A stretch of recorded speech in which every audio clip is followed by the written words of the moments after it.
ça y est, c'est parti. Je suis arrivée à Brest en début d'après-midi. Là, je suis en train de me diriger vers le port pour prendre le bateau pour Crozon. Et puis une fois sur place, c'est réellement parti cette fois.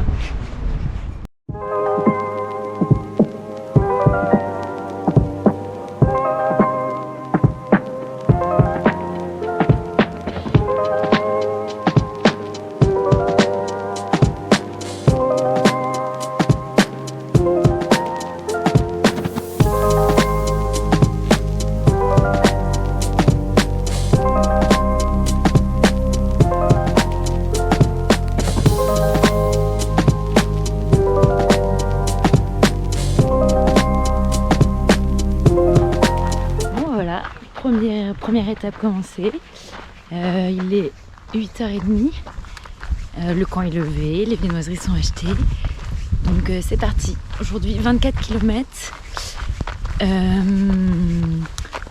puis on s'arrête un peu avant Camaret. Voilà.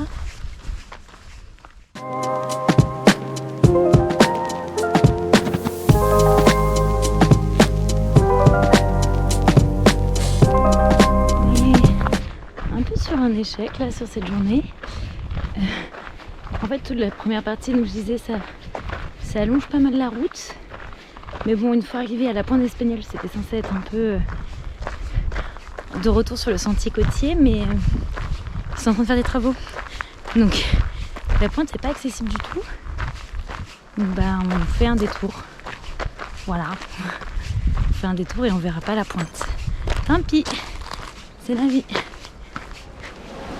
Bon, en réalité, j'ai un peu fait les caisses, ça va. J'ai été déviée que pour genre 500 mètres max. En fait, la carte, ça avait l'air super long la déviation, mais en fait, c'était juste archi zoomé. Donc,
on est parti pour le jour 2, ça y est. Aujourd'hui, petite journée, on fait que 20 km. Toute la baie de Camaret, en fait, on dépasse Camaret, on s'arrête à une autre plage. Enfin, une autre baie. Je vais pas dormir sur la plage. Donc là, on part de 13 Rouges. Regardez, c'est vide. Il y a une personne sur la plage.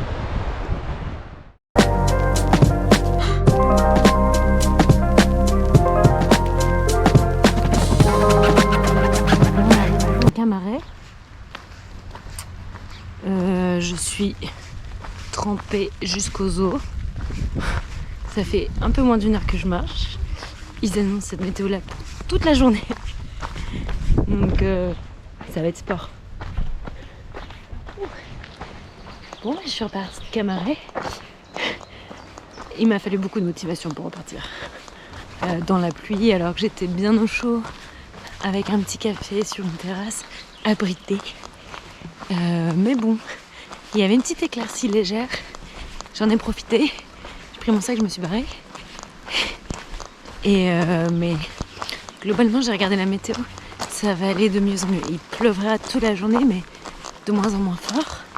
Il faut juste que je trouve un moment pour faire sécher ma tente pour ce soir. Donc dès qu'il y a une éclaircie, globalement, je m'arrête pour faire sécher mes trucs. Et voilà.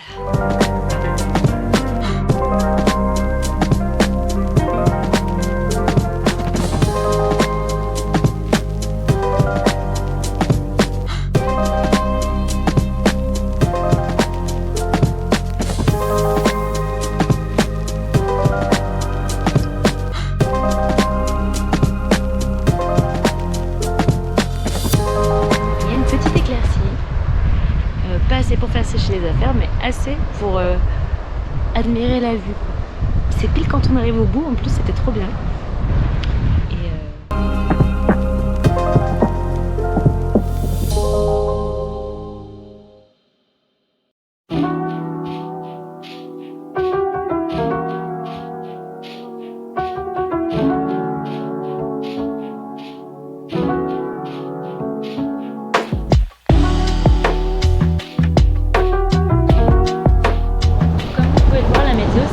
Énormément amélioré. J'ai une fenêtre de beau temps ce midi, j'ai pu manger, faire sécher ma tente, c'était cool. Et là depuis je suis capuchée correctement, on va dire. Donc là ce qui est cool par contre, c'est que il me reste que 3 km et c'est marée basse, donc le GR il passe là et moi du coup je passe sur la plage. Donc ça c'est cool. Ça change. Bon ça y est. C'est parti pour le jour 3. Il fait un soleil resplendissant, espérons que ça dure. Ça change tout. Regardez la plage de hier que j'ai traversée sous la flotte. Elle est magnifique.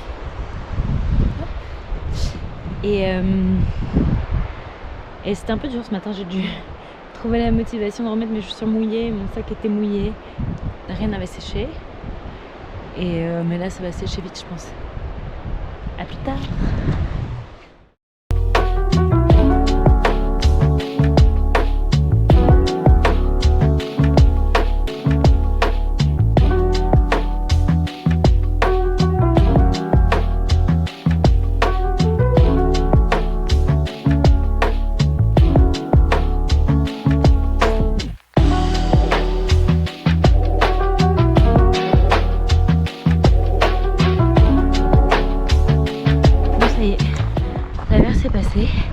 Je suis trempée, mais ça se découvre.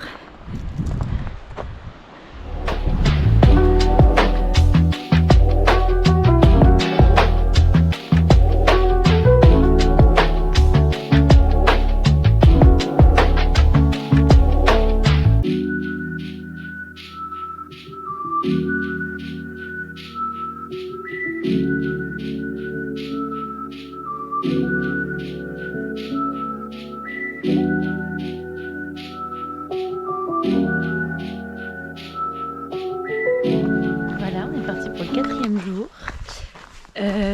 Hier, le cap de la Chèvre, c'était incroyable. Vraiment, même si vous faites pas le GR, vous avez l'occasion d'y aller, allez-y parce que c'est vraiment très très beau. Et là, on est sur un petit chemin dérobé derrière le camping pour rejoindre Morgat. Je vais pouvoir faire des courses parce qu'en fait, c'est quand même assez sauvage. J'ai pas eu trop de ravitaillement sur la route. Heureusement, j'avais quelques trucs avec moi parce que tous les midis, en fait, j'ai mangé ce que j'avais et j'ai pas trouvé trop de ravitaillement. Et donc là, petit égout sur la route, on va pouvoir faire le plein. Et en fait, c'est là où je reprends le GR, donc c'est parfait. Et on est parti aujourd'hui pour aller jusqu'à la plage de Pentrez, donc qui est tout au bout de la presqu'île. Donc on va, c'est la dernière étape. Oula. C'est la dernière étape de chemin côtier avant de fermer la boucle. Mais arrêtez, enfin. Et puis non, enfin il y en aura une autre, mais de l'autre côté, sur la côte nord. C'est la dernière sur la côte sud. Voilà.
Et voilà, on est parti pour la 5e étape.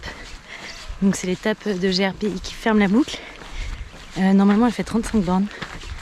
Mais j'ai vu sur la carte qu'on va couper à un moment donné. En fait elle fait une rallonge, sans doute pour passer devant un petit village qui est très mignon. Mais c'est quand même une sacrée rallonge de 10 km. Donc je vais couper.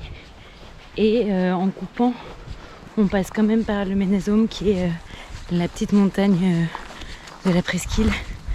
Donc ça c'est cool. Je suis l'attraction du jour. Je vous montre rapido. Elles m'ont suivi toute la durée du chant.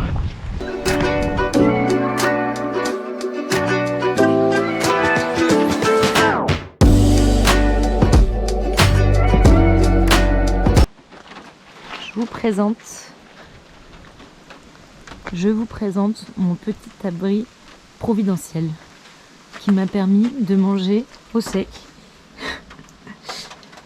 Parce que, comme annoncé, il pleut absolument toute la journée. Donc voilà, au moins j'ai trouvé ça au milieu de la forêt, c'est assez absurde, mais j'ai pu manger au sec. Et là il me reste une dizaine de bornes seulement.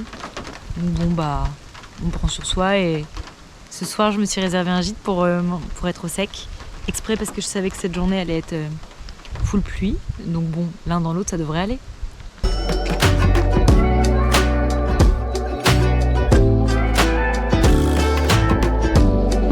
On est devant le cimetière de bateaux. Alors vous voyez pas avec la pluie, mais il y a des carcasses de bateaux. Voilà. Ah, c'est assez impressionnant. Vraiment, l'étape à part la pluie, elle était super bien. C'était de la forêt et de la campagne. Et ça, je pense que les gens la font pas systématiquement cette étape. Et à tort, parce que c'était cool. J'ai croisé des chevreuils, des lapins. Et voilà, là on est parti pour la dernière étape.